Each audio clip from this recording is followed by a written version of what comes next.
when we have a very tight-knit group that has a leader that everybody follows dogmatically, we typically call that a cult.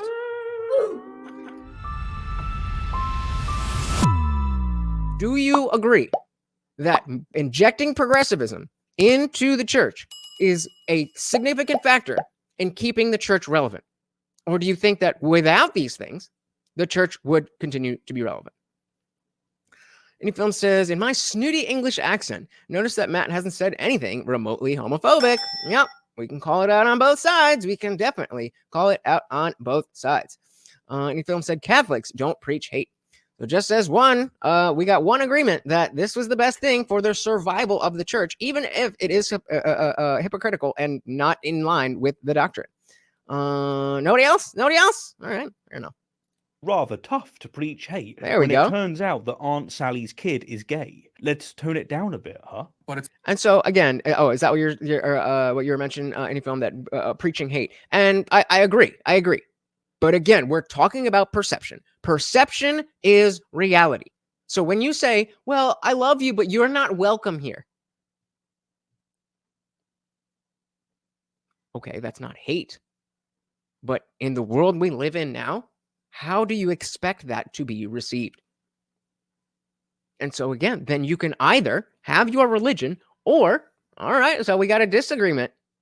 So you got, but I'm with Zippy and Jess and Steven and Opus that if this is not, if this isn't the way that the church is going to go, it's just going to fall by the wayside because there's only going to be so many people who are extremists who believe things that don't align with reality simply because it's in a book, which is again why we shouldn't be using it in the first place, and we should be cherry picking what we need from it and leaving the rest.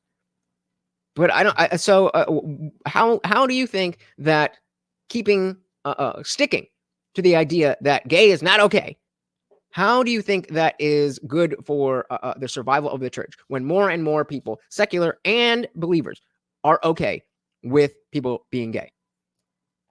Opus says it's also terrible for the long-term survival because of the scripture means nothing, your religion means nothing also. That is very true. That is very true. So again, then I guess we have to talk about it in two different contexts. Go lay down more.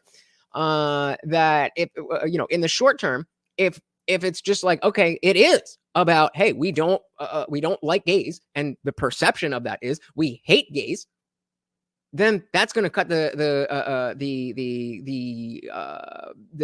generalizability of the religion by a lot. It might keep a very tight-knit group. But when we have a very tight-knit group that has a leader that everybody follows dogmatically, we typically call that a cult. Just talk about it. It said, why would anyone want to go to a church that hates them and tithe or donate? Good point. Nobody would, which again is why we shouldn't be using the church for politics. Because if you want to have a church where these are our values, and we don't want people to tithe and donate who are gay because these are our values, okay, fine, you're allowed to have that, but you can't get mad when everybody thinks it's hateful. You can't get mad when everybody thinks it's hateful, even if I agree with you that it's not hateful. That is what they see. Perception is reality.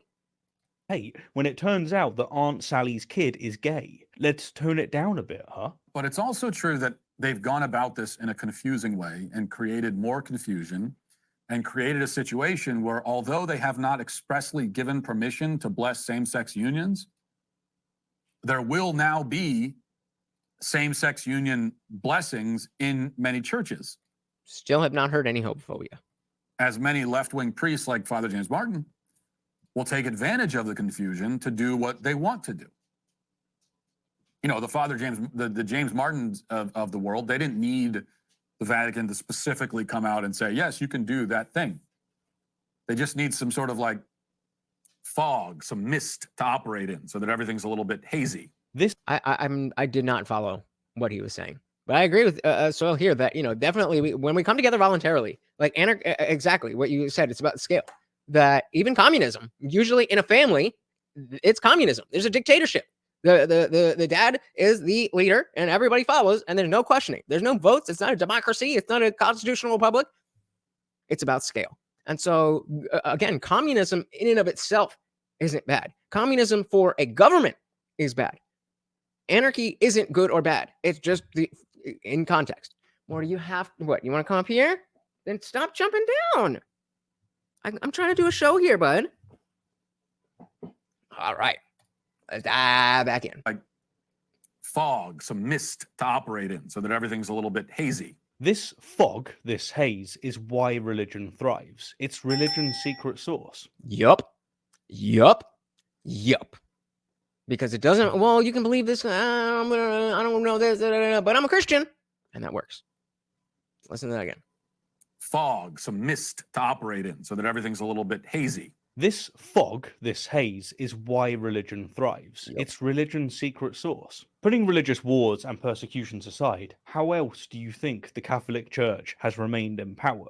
For all of its problems with Darwin, it evolved according to its environment. St. Augustine insisted on slavery in the 4th century, as did 800 years later St. Aquinas. But fast forward past the Enlightenment, the church went all progressive and lefty and started, little by little, changing their minds about God's unchangeable laws. So if we're there, Opus is saying, quote, this book is divine. Also, this book is open to extreme interpretation when it says it's inconvenient.